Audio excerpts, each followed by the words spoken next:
안녕하세요. 우선미입니다. 인베디드 프로그래밍 8주차 수업을 시작하겠습니다.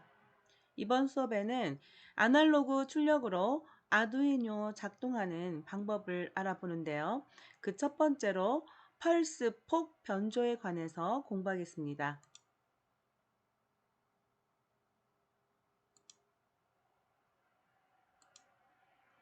아두이노는 디지털 장치입니다. 따라서 아날로그 신호를 입력받기 위해서는 아날로그 디지털 컨버터라는 ADC, 즉 아날로그 디지털 변환기가 필요하고요. 아날로그 신호를 출력하기 위해서는 펄스 폭 변조라는 펄스 위드 모듈레이션 방법을 이용합니다. 펄스라는 것은 오른쪽 그림처럼 하이 신호와 그 다음에 로우 신호, 디지털 신호 우리 배우셨잖아요. 이렇게 하이, 로우. 즉 이거를 0V라고 한다면 5V 이런 식으로 표현하는 걸 말을 하죠. 이게 이게 위에 부분에 있는 것이 5V가 된다고 보면 돼요. 그래서 이렇게 하이와 이렇게 로우 이게 반복되면서 펄스를 이루는데요. 이거를 클럭 주기, 즉 하이와 로우가 이 한 쌍이 반복되는 이 반복되는 부분을 클럭 주기라고 합니다. 그리고 특히나 하이 신호 부분을 듀티 사이클이라고 합니다. 그리고 이렇게 사각적인 모양을 가져서 스퀘어 웨이브, 즉 사각파라고도 하고 펄스파라고도 합니다. 듀티 사이클이 현재 이 그림에서는 반절 정도를 하이가 차지하고 있잖아요. 그래서 이 그림상으로는 듀티 사이클이 50%가 되겠습니다. 그러면 듀티 사이클이 100%라 한다는 것은 이 부분 반절 윗 여기 나머지 지금 현재 이 그림에서는 로우에 선이 있잖아요. 이 로우가 차지하는 부분까지도 하이가 차지하게 되면 이런 경우는 듀티 사이클이 100%다라고 말을 하고요. 그럴 때는 디지털 신호는 항상 하이만 발생하게 되는 경우를 말을 하는 거예요. 반대로 듀티 사이클이 0%다라는 것은 이 하이 부분도 로우가 되고 원래 로우, 즉 이게 클럭 주기 전체가 로우가 됨을 말을 하는 겁니다. 계속해서 펄스법 변조 알아보겠습니다. 그러면 이 펄스법 변조가 조금 전에 얘기했듯이 100%의 듀티 사이클을 한다는 것은 이렇게 하이 신호만 제일 하반에 표시되어 있는 부분이죠. 하이 신호만 나타낸 걸 말합니다. 이 부분이요. 그리고 듀티 사이클이 0%를 한다면 이렇게 상단에 있는 것처럼 0V 로우 신호만 쭉 있는 경우를 말을 해요. 그래서 듀티 사이클 반절, 즉 50%의 듀티 사이클을 나타내는 것은 이게 반절 그 하이, 반절은 로우, 이만큼이 클럭 주기가 되겠죠. 그래서 이런 식의 다양하게 이 듀티 사이클을 바꿔가면서 아날로그 신호같이, 즉 아날로그는 하이, 로우 이게 두 가지만 있는 게 아니고 사이 값들이 존재하잖아요. 그래서 변화를 줄 수가 있다는 겁니다. 디지털 신호는 하이, 로우 이게 반반씩 있었는데 이것을 이렇게 듀티 사이클을 조정해 가면서 이 하이와 로우의 간격을 달리한다는 거죠. 이렇게 하면서 다양한 값을 표현할 수 있게 그 원리가 이 펄스 폭 변조의 원리가 되겠습니다. 그러면 이건 어떻게 해서 응용이 되는지 우리가 LED의 그 불빛 켜는 것을 통해서 좀 보겠는데요. LED를 1초 간격으로 깜빡거리는 경우를 앞에서 공부하셨었어요. 이렇게 저항과 LED를 위치시키고요. 코드를 보면 지금 핀 모드를 보면 13번에 디지털 아웃풋, 디지털 출력이 되고 있어요. 디지털 출력에 13번에 하이를 주고 나서 딜레이 1000, 그다음에 이제 13번에 또 로우를 주고 나서 딜레이 1000. 1000ms는 우리 1초라고 했죠. 그래서 하이 신호를 주면 LED가 켜집니다. 켜진 상태에서 1초 지나고 또 LED를 이제 로우를 주게 되면 꺼지게 되겠죠. 그래서 LED가 꺼진 상태로 1초 지나고 이거를 계속 반복하면 켜지고 1초, 꺼지고 1초 이렇게 유지되는, 그래서 깜빡거리는 효과를 가져옵니다. 이걸 그림으로 표시하면 현재 하이가 1000ms죠. 그래서 하이 신호 후에 딜레이 1000이니까 하이가 1000ms 동안 유지가 되고 있는 거죠. 따라서 하이가 1000ms임을 나타내요. 이만큼이 1000ms라는 거죠. 그리고 나서 로우가 1000ms가 또 되는 거죠. 또 하이 1000ms, 로우 1000ms. 이렇게 해서 주기는 총 2000ms가 되겠고요. 이때 차지하는 하이가 1000ms이기 때문에 이러한 현상은 지금 듀티 사이클이 50%임을 나타내고 있는 겁니다. 그러면 우리가 이 딜레이 함수를 조정하면, 즉 딜레이 함수 안에 들어 매개 변수의 값을 바꿔주게 되면 어떻게 될까요? 자, 딜레이 함수 첫 번째, 모든 그 앞부분에 하이 신호 주고 그다음에 로우 신호 주고 나서의 딜레이 함수가 나오는데요.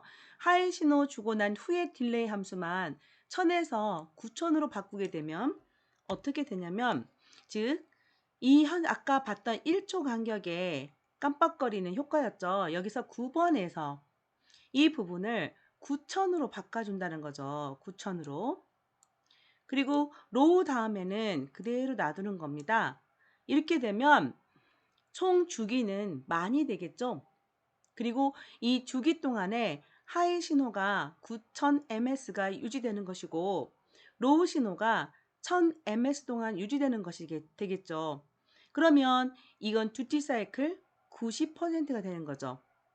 그럼 어떤 효과가 나오냐면 9000은 9초니까요. 9초 동안 불이 켜져 있고 1초 동안 꺼져 있고 9초 동안 불이 켜져 있고 1초 동안 꺼져 있고 이러한 현상이 나타나겠죠. 그래서 불이 꺼지고가 확실하게 눈에 더 드러납니다. 그런데 이번에는 현저하게 값을 낮춰버리면, 이거는 1000이었던 값을 9로 낮춰버렸어요. 그리고 또 1000이었던 값을 1로 낮춰버렸습니다. 그러면 주기는 10ms가 되겠죠. 그리고 하이 신호가 9ms 동안 유지가 되는 것이고 로우 신호는 1ms 동안 보이는 거죠. 그러면 이때 듀티 사이클은 90%가 됩니다. 즉 1000에서 9000으로 느렸던 경우와 같은 경우이긴 합니다만 주기가 굉장히 줄어버렸잖아요. 만 주기하고 1000주기는 굉장히 다릅니다. 자, 그 다음에 100주기도 아니고 10주기로 줄여버렸어요. 그러면 이 10주기가 된다는 것은 1초 동안, 원래 1초 동안 1초가 눈에 보이려면 1000ms가 돼야 되는데 10ms를 줬기 때문에 1초 동안 100번 깜빡거리는 효과가 난다는 뜻이에요. 즉 100분의 1초 동안에 이게 지금 100분의 9초 동안이 되는 거죠. 자, 딜레이 9라는 것은 100분의 9초예요. 그러니까 0.09초 동안 켜져 있고 0.001초 동안 꺼져 있는 거죠. 그러면 이게 굉장히 깜빡거림이 자주 일어나기, 너무 자주 일어나기 때문에 우리 눈에는 항상 켜져 있는 것처럼 보인다는 겁니다. 그런데 하이가 9가 되다 보니 좀 밝게 보이겠죠. 꺼져 있는 시간이 너무 짧은 거예요. 그래서 켜 있는 것처럼 보이는데 더 밝게 보인다는 거죠. 이 반대로 이 부분을 딜레이를 1을 주고 이 부분을 9를 주게 된다면 이 또한 주기가 10ms이기 때문에 1초 동안 100번 깜빡이게 돼서 항상 켜 있는 것처럼 보입니다만 하이가 낮죠. 1로. 따라서 켜져 있는 것처럼 보이는데 여기서 보면 로우가 너무 길잖아요. 그래서 약하게 아주 어두운 꺼지는 것 같은 그러한 켜있는 현상을 유지하게 됩니다. 듀티 사이클이 90%일 때는 똑같은데요. 그러니까 이거는 지금 제가 아까 여기도 90%, 예, 맞아요. 현저히 낮춰서 90% 됐지만 여기 이런 현상은 더 밝아요. 근데 이거를 반대로 했을 경우에는 하이가 1이고 로우가 9일 때는 10%의 듀티 사이클이 되는 거죠. 그래서 10%의 듀티 사이클로 바꿔버리면 듀티 사이클이 90%일 때보다는 어둡게 보인다는 거죠. 엄청 어둡게. 이렇게 1초 동안 하이가 1초요? 1초가 아니라 100, 이건 1000분의 1초죠. 1000이 1초이기 때문에 1은 1000분의 1초가 되는 거죠. 그래서 아까 제가 0.01초가 아니라 0.001초가 돼야겠나요? 그쵸? 아우, 좀 복잡하네요. 이게 그 다음에 이것도 1000이 1초니까 1000분의 9초. 그만큼 동안 꺼져 있는 거예요. 즉 1초 동안에 100번 깜빡거리는데 이 주기가 10이 되다 보니 굉장히 켜 있는 것처럼 보인다는 거죠. 깜빡거리게 보이지 않고. 근데 이때 90%의 듀티 사이클이냐 10%의 듀티 사이클이냐 따라서 LED가 밝게 빛나느냐 아주 어둡게 불이 빛나는 거 보이느냐 이 차이를 보여준다는 겁니다. 따라서 우리가 디지털 출력으로 할 때는 켜졌다 꺼졌다 이것밖에 안 되는데 이거를 듀티 사이클한 것을 조정하면서 여기서는 딜레이 함수를 이용해서 조정을 했잖아요. 이렇게 조정하면 LED의 밝기, 어둡기를 조정할 수 있다는 것이죠. PWM을 지원하는 핀이라고 한다는 것은 아두이노에서 우리가 아날로그 출력을 지원한다는 뜻이겠죠. 그런 그 핀은 우리가 디지털 핀에서 3번, 5번, 6번, 9번, 10번, 11번 이 핀이 되겠습니다. 그래서 총 6개가 되겠고요. 이 그림을 보게 되면 이렇게 앞에 3번 앞에 물결 표시가 있는 게 보이죠. 그래서 물결 표시가 있는 것은 우리가 PWM을 지원하는 디지털 핀이다라고 보면 되겠습니다. 그래서 이제 앞으로 할 아날로그 출력으로 용도로 핀을 사용할 때는 3번, 5번, 6번, 9번, 10번, 11번 이 중에서 연결을 해서 사용을 해야겠죠. 자, 이번에는 정말 아날로그 출력을 해보겠습니다. 아까는 저희가 듀티 사이클을 조정해서 밝기를 제어를 해봤는데요. 이번에는 아날로그 출력이라고 우리가 스케치 코드를 통해서 조절을 해보겠는데요. 이렇게 똑같이 지금 배치를 해봤습니다. 현재 보면 지금 여기 LED 그리고 저항 이렇게 꽂아 있고요. 그리고 이 저항을 통해서 양극 있죠? 지금 LED 부분에 저항이 양극 쪽에 붙어 있네요. 보니까 이 양극 쪽에 있는 선이 저항을 통해서 어디에 연결되어 있냐면 이 9번 핀에 연결을 하세요. 자, 이것은 제가 지금 바로 또 서킷 가서 보여드리려고 했는데 예전에 다 했던 것이기 때문에 이걸 연결하거나 그런 거 못할 일은 없을 것 같아요. 그래서 이 PPT 자료에서 계속 설명을 드릴게요. 그래서 9번 핀을 이용을 할 겁니다. 즉 출력을 우리가 아날로그 출력으로 받고 싶은 거죠. 그래서 9번 핀에 꼭 연결을 해주세요. 자, 코드를 수정하시는데 아두이노에서 PWM은 8비트 규격을 지원합니다. 자, PWM이 언제 사용하는 거죠? 아날로그 출력을 위해서 사용하는 거죠. 이거는 출력은 8비트 규격을 지원합니다. 그러면 아날로그 입력은 8비트가 아니었었는데요. 기억하시나요? 그거는 좀 후에 살펴보도록 하겠습니다. 일단 아날로그 출력은 8비트 규격을 지원한다는 걸 알아두세요. 그러면 8비트라는 것은 2의 8승은 256이잖아요. 그러면 0에서 정확히 말하면 255까지 지원을 하겠네요. 그래서 이 총 다 합해서 256까지의 값을 갖고 있는 거죠. 이렇게 표현해놓고 제가 또 깜빡 잊고 지나간단 말이에요. 여기 좀 수정하고 다시 녹음 시작하겠습니다. 제가 오타난 것을 수정했어요. 이제 타이핑해서 제가 만든 거거든요.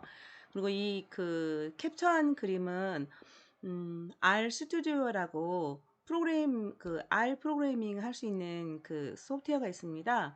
그 소프트웨어에서 제가 좀 작성을 해봤어요. 그리고 작성을 해본 게 아니고 예제 실습은 우리가 그 항상 실습하던 데서 하잖아요. 근데 그거를 저장을 할 수 있어요. 그 저장한 파일을 R에서 읽어올 수가 있거든요. 그래서 실습은 진즉에 해놓고 R 스튜디오에서 읽어와서 거기에서 지금 화면을 캡처한 겁니다. 자, 여기에서부터 255까지 해서 총 256개 이 숫자를 이 값을 지원할 수 있거든요. 그래서 출력을 용도로 우리가 쓰기로 했으니까 출력이 진짜 그런 숫자가 나오는지 체크할 수 있는 방법. 네, 직렬 모니터에 출력해 보는 거죠. 그래서 이제 직렬 모니터에 출력해 볼 건데요. 반복을 이용해서 0부터 255까지 포문을 이용하고 있습니다. C코드랑 굉장히 유사하죠. 그리고 아날로그 라이트라는 함수를 이용해서 9번 핀에 LED를 9번 핀에 우리가 꽂아놨잖아요. 그래서 9번 핀에 이 I 값으로 출력을 할 겁니다. 디지털 출력은 디지털 라이트 같은 경우는 하이냐 로우냐 이렇게 나갔지만 아날로그는 연속된 값 여러 값을 지원하잖아요. 그래서 이 값을 이 포문을 이용해서 저절로 변경시키는데 1만큼씩 증가시켜 가면서 총 256가지를 변경시켜 보는 거죠. 그리고 정말 그 신호가 제대로 I가 제대로 동작하는지를 이 그 직렬 모니터에서 확인하기 위해서 시리얼.printLn을 사용하고 있는 겁니다. 자, 딜레이는 10을 줬습니다. 자, 이렇게 해서 출력을 해보면서 값을 주게 되면 이전에 여러분은 그 프로그래밍을 공부하셨던 분들이라 포문을 잘 아실 거예요. 그래서 간단히 정리만 하겠습니다. 포문은 반복문을 나타내는데 초기화하고 그 다음에 반복을 나갈 수 있는 반복 경계라고도 하죠. 이것은 조건부로 확인이라고 써 있는데 반복 경계의 조건 그리고 반복을 유지하기 위해서 반복 제어 변수를 증가시키거나 또는 감소시킬 수 있는 증감 부분 이렇게 즉 초기화 그다음에 경계 조건 그리고 증감이라는 세 가지가 다 한 번에 표시되고 있는 그런 문장이 되겠습니다. i를 0부터 초기해 놓고 i가 255보다 작거나 같을 동안 하나씩 증가시키면서 이 블럭 안을 수행하고 있는 그러한 조건문이 되겠습니다. 자, 그러면 이렇게 직렬 모니터의 값을 확인하게 되면 정말 프린트 ln을 써놨기 때문에 한 줄에 하나씩 출력이 되겠죠. 그렇게 해서 255까지 출력이 되는데요. 이 값이 점점 커질수록 LED 불빛은 점점 밝아지겠죠. 왜냐하면 우리가 앞부분에서 여기 값이 작게 되면 그리고 크게 되면 이 값은 어떤 걸 뜻하냐면 우리가 듀티 사이클을 의미한다고 보시면 돼요. 그래서 듀티 사이클이 점점 이렇게 듀티 사이클이 어때요? 커질수록 저 밝게 보인다고 했잖아요. 그래서 이렇게 커질수록 값이 커질수록 이게 점점점 밝아진 것을 확인할 수 있을 거예요. 꼭 한번 실습을 해보세요. 자, 이번에는 가변 저항을 연결시켰습니다. 자, 여기 보면 윗부분의 코드는 아까와 똑같죠? 여기 양극에 있는 LED를 9번, 핀 9번 핀에 연결한 건 똑같습니다. 자, 이번에는 가변 저항을 연결시키는데요. 가변 저항은 앞부분에서 우리가 배웠었어요. 근데 가변 저항을 왜 시키냐면 아날로그 입력으로서 사용하려고 합니다. 앞부분에서 실습을 통해서 할 때는 입력을 받은 게 아니고 LED 출력만 있었죠. 그리고 입력은 포문을 이용해서 계속해서 0부터 255의 값을 우리가 계속 준 거였잖아요. 그래서 0부터 255의 값을 줬을 때 이 LED의 출력이 어떻게 되는가를 보는 거였는데요. 이번에는 이 가변 저항을 통해서 입력을 주는 건데, 이 가변 저항 또한 아날로그 입력이기 때문에 아날로그 입력 핀 A0 핀에 연결을 해주세요. 그렇게 하고 앞부분에서 배웠듯이 양극, 음극 연결해 주시고요. 그래서 이 가운데 부분이 어디로 가냐면 자, 쭉 A제로 여기에 가 있으면 돼요. 그리고 출력은 똑같이 9번, 즉 아날로그 출력을 하기 위해서, 그래서 아까 앞부분에 했던 실습을 그대로 그 서킷을 복사해 놓고 거기에 이렇게 가변 저항을 위치시킨 후에 아날로그 제로 선에서 입력을 받으면 됩니다. 자, 이렇게 구성을 하고 이제 코드를 수정하겠는데요. 우리가 디지털 핀은 쓰지 않죠. 아날로그 입력할 때 아날로그 입력할 수 있는 그 코드 아날로그 이렇게 아날로그 리드 이렇게 쓰므로써 디지털 핀을 쓸 필요가 없다고 했잖아요. 그래서 디지털 핀에 인풋이냐 아웃풋이냐 쓰는 것을 쓰지 않았죠. 이렇게 해서 리드 밸류를 통해서 읽었고요.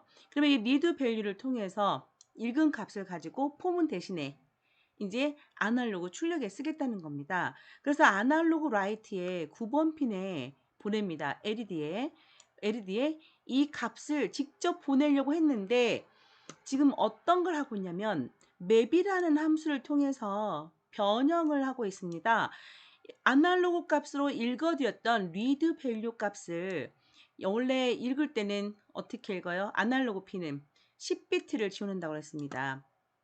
ADC는. 그래서 이 아날로그 디지털 컨버터가 10비트를 지원하니까 1023 여기도 제가 왜 오늘 자꾸 255는 제대로 썼는데 개수에 자꾸 그 연연하다 보니까 여기도 1024가 아니라 1023이 되겠죠? 2의 10승은 1024인데 0부터 표현하니까 0에서 1023이 되겠습니다. 그리고 출력은 8비트로 구성이 된 지원을 하기 때문에 0에서 255까지죠. 그러면 입력과 출력이 이게 범위가 똑같지 않죠. 그래서 이 범위를 조정을 하기 위해서 0에서 1023 범위를 0에서 255 범위로 변형하는 겁니다. 자, 가변 저항에서 우리가 값을 계속 그 0에서 1023까지 줄 수 있다고 합니다. 그러면 1000을 주게 되면 출력은 1000을 출력을 못 하잖아요. 그래서 이러한 맵 함수를 이용해서 값을 변형을 시킵니다. 그 변형된 값이 converted value라는 그 변수에 저장을 해놨을 때 이렇게 아날로그 라이트 9번 핀에 컨버티드 밸류 값을 주면서 가변 저항에 우리가 가변 저항을 조절하면 가변 저항 값이 입력이 돼서 그 입력 값이 범위 조정을 거쳐서 LED로 간다는 그러한 코드가 되겠습니다. 자, 그러면 제대로 되는지를 확인하기 위해서 아날로그 입력으로 받아들인 값, 즉 리얼 밸류를 화면에 찍어 보고요. 그리고 바로 옆에 탭을 두고 그 백슬래시예요. 이건 슬래시가 아닙니다. 백슬래시 t라는 것은 탭만큼 즉 일정 공간을 띄워쓴 다음에 그 옆에 변형 완료된 컨버티드 밸류를 출력해 봄으로써 제대로 변형이 되는지를 출력해 보고 있습니다. 그래서 이걸 루프를 도는데 원래 읽어드린 아날로그 값, 그 다음에 좀 띄어쓰기 한 다음에 변형된 아날로그 값, 그 다음 줄에 다시 리드 밸류, 컨버티드 밸류, 그 다음 줄에 리드 밸류, 컨버티드 밸류 그렇게 하기 위해서 시리얼 프린트, 그 다음에 탭, 시리얼 프린트 ln 이렇게 출력을 하고 있는 것이죠. 자, 맵함수를 다시 정리하면 맵함수는 범위를 받고 싶을 때 합니다. 특히 출력값이요. 그래서 입력값이 원래 어떻게 들어왔느냐 거기에 따라서 출력값을 변형하고 있는데 앞에 예제는 입력값의 최소값과 입력값의 최대값을 출력값의 최소값과 출력값의 최대값으로 바꿔주고 있는 그런 함수가 되겠습니다. 그 외에도 입력값의 범위를 뭐 이만큼이었다. 그러면 출력값의 범위를 이것이나 뭐 이렇게 바꿔줄 수도 있습니다. 즉 범위는 다르지만 이렇게 여기 출력값하고 입력값을 일치시키기 위해서 맵 함수를 쓸 수 있다는 거죠. 자, 출력을 해보면 이렇게 출력이 되겠죠. 직렬 모니터에는 이 아날로그로 읽어드린 값이 이렇게 아날로그 출력으로 변경된 값으로 찍히게 됩니다. 이게 보면 앞부분에 84가 20으로 가고 있네요. 이게 1023이 최고값인데 여기는 255가 최고값이죠. 그래서 작게 조정이 되고 있는 것입니다. 그래서 이 입력값을 가변 저항을 움직임을 주게 되면 값들이 바뀌게 되겠고 여기에 바뀐 조정된 값도 바뀌게 되겠습니다. 그리고 값들이 높아질수록 LED의 불빛은 세게 환하게 보이게 되겠죠. 이렇게 해서 디지털로 꺼졌다 들어왔다를 표현할 수 있는 LED를 그 불빛의 세기를 조정하는 그런 효과를 줘볼 수 있다는 겁니다. 이 가변 저항의 입력은 지금 아날로그 입력 핀에 있고요. 그리고 LED의 출력 핀 또한 아날로그로 출력할 수 있는 9번 핀에 꽂았다는 거 잊으시면 안 됩니다. 가변 저항 실제 이제 서킷이 아니라 실제로 LED 밝기를 조정하는 영상이 있으니까 이것도 한번 보시기 바랍니다. 자, 이렇게 해서 첫 번째 어떻게 하면 디지털 기계가 즉 아두이노는 디지털 기계니까요. 어떻게 하면 디지털 기계가 아날로그로 출력을 할 수 있는지 그에 관해서 펄스 폭을 변조해가는 그런 방식을 공부했습니다. 수고하셨습니다.